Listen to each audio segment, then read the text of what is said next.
చెప్పండి అంటే అవసరమైతే ఆ పని పనికి వస్తే అందరూ ఒకటి అయితే మనం పడిపోతాం కనీసం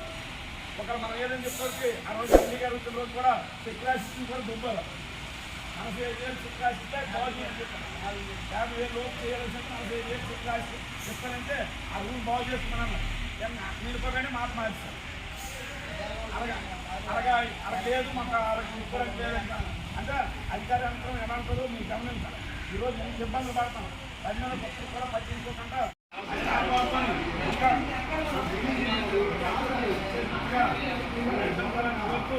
మనకు వచ్చిన కేజే గారు కూడా అంటే అది యూనియన్ నాయకులు చూడండి చెప్పింది ఒక సొంతంగా ఇంట్లో చూసుకునే మనం ఏదైనా చాలా యూనియన్ ఏదైతే భయం మాట్లాడితే భయమని తీసుకొని 2 సంవత్సరాలు కూడా జరిగింది అందుకని ఇవన్నీ కూడా రాష్ట్ర